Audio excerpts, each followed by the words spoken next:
Today I'm breaking down one of the biggest decisions in Chicago Bears history. Easily the biggest decision that Ryan Poles, Matt Eberflus, and Ian Cunningham have ever had to make. Today I want to talk about not only the quarterback situation, but try to bring some fresh perspectives and look at both scenarios here. The conversation is old already. I think we're so sick of hearing it. I've wanted to have a franchise quarterback for the Chicago Bears my entire life. As Bears fans, we find ourselves in such a unique and exciting position for the future. I think we already have a franchise quarterback. We finally found one, but now we're in a position to draft another one, maybe one that's even better. It's like we finally got that toy we wanted, but now we see another toy that looks even shinier and it's newer. The Bears have never been in a position even close to this exciting heading into an offseason during my lifetime. The angst and uncertainty around the quarterback position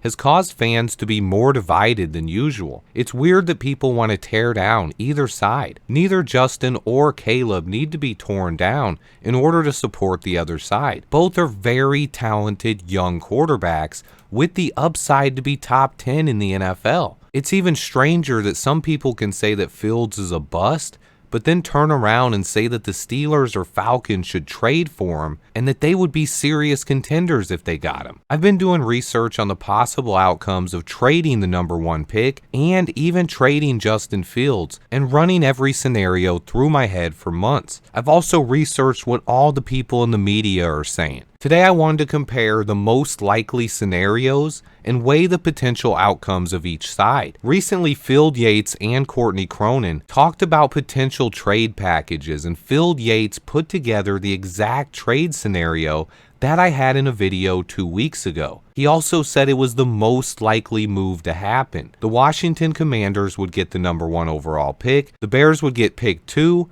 a second round pick, number 40, the one we traded away for Montez Sweat, and the Commanders' 2025 first rounder. On top of this, they also discussed Justin Fields' trade value and seemed to settle at around a second round pick. So I'm going to use that logic here as well. Phil Yates also talked about this with Mel Kiper on ESPN First Draft, and they both agreed that the Bears could get even more from the Commanders than what is proposed in that trade scenario. That would be insane. If the general consensus is we can get a first round pick next year, our Montez Sweat pick back, and more by trading down just one pick, that would be my dream move. With all three of Mel Kiper Jr., Courtney Cronin, and Phil Yates saying the Bears could get more from the Commanders, to me, if that's true, it would be a no-brainer to make the move. Even if Ryan Poles really wants another quarterback, he could still choose from Drake May and Jaden Daniels while picking up extra picks. No quarterback is ever a guarantee in the NFL draft.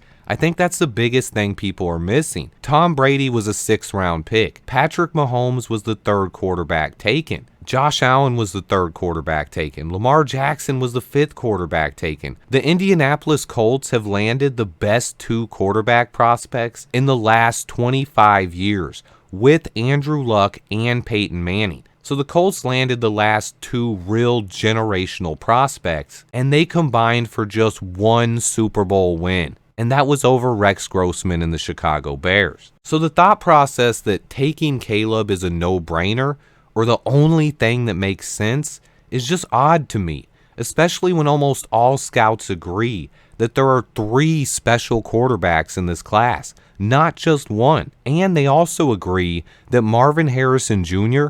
is as close to a generational talent as you can get at the wide receiver position. I just think we need to keep an open mind, and I'm almost positive that that's what Ryan Poles is doing during this time. I haven't even really heard anybody talk about this yet, but what if we decided to draft a QB, but not at number 1, at number 2?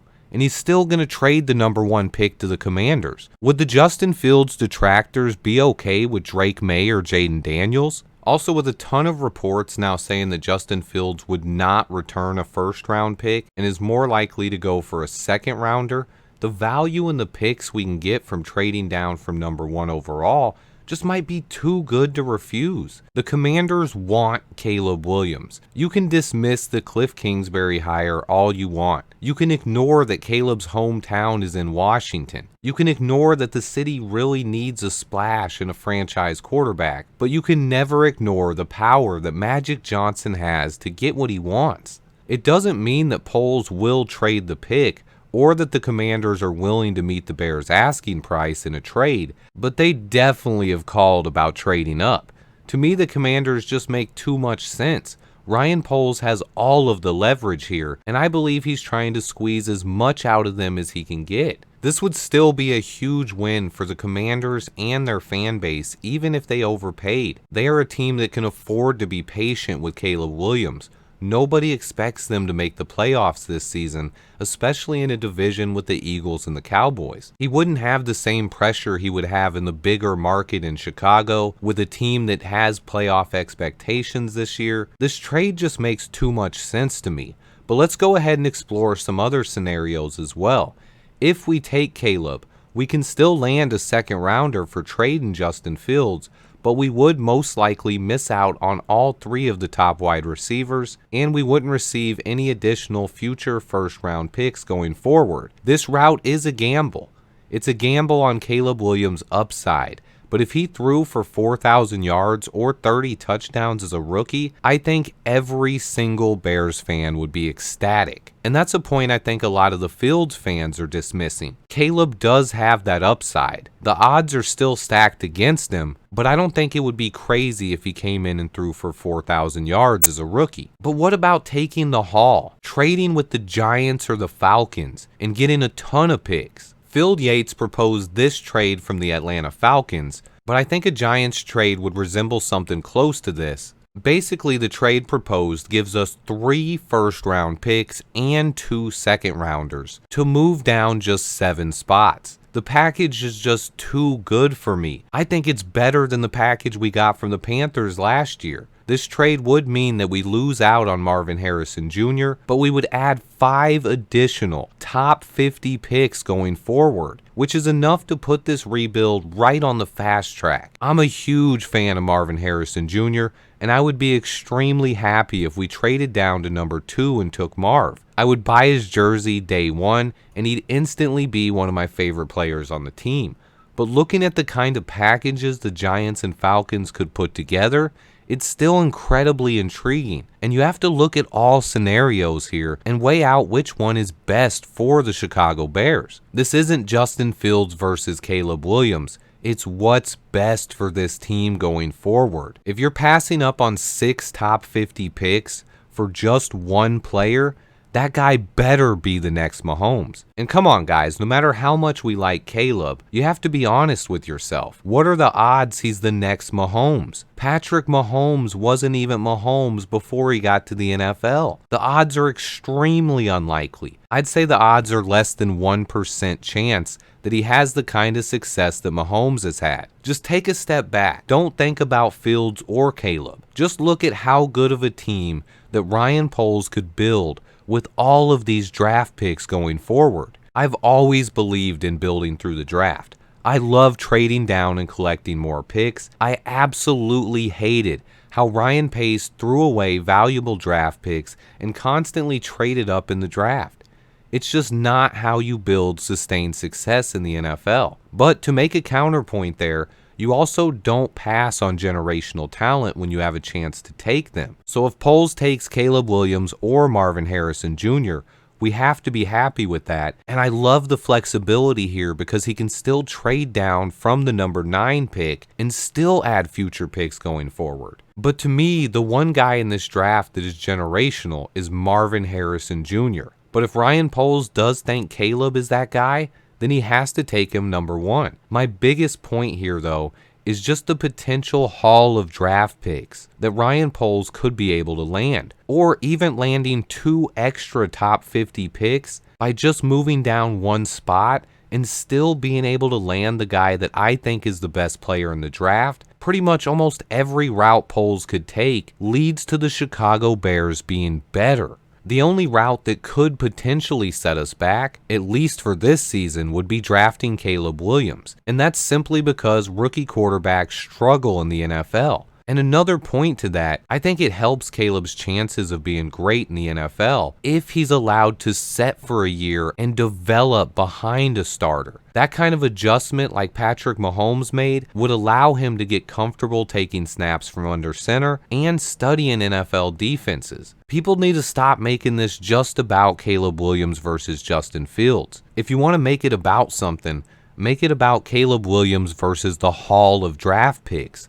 The sheer amount of picks and flexibility that Poles can land from trading down would allow him the ability to move up and down the draft board and land multiple players he likes. If you want to grab Jared Verse, JPJ, and Keon Coleman, he could do it. If he wanted to grab Marvin Harrison Jr., Brock Bowers, and Zach Frazier, he could do it. Which path allows you to build the best overall roster? That is what Ryan Poles needs to do. If you are making this only about the quarterback position, you have to take emotion out of it and look at the bigger picture. If Ryan Poles takes Caleb Williams, that means he is sure that Caleb is what is best for this team, and I'm going to be all for it. I will continue to say it. Unlike some people, I don't claim to be the smartest man alive, or think I'm smarter than Ryan Poles. I believe we have a general manager that is playing chess while most of the league is playing checkers. I have full trust in Ryan Poles, and I have for a while now. He has went about this the right way from day one. Most fans haven't seen a real rebuild in Chicago, unless you are older than me, that is. So his approach has been different. Change is always hard, but the process that Ryan Poles and Ian Cunningham are taking lead towards a ton of wins in the future. I will continue to give you guys my takes based on research and facts. No narratives here. The Bears are in a great position this offseason no matter how you look at it. Buckle up, guys, because it's about to get wild. The NFL Combine is this week, and I believe we will know what direction Ryan Poles is headed with the quarterback position in less than 2 weeks. And I'll be here every step of the way to cover it. Please remember to hit that like button for me. Stay tuned, and until next time, bear down.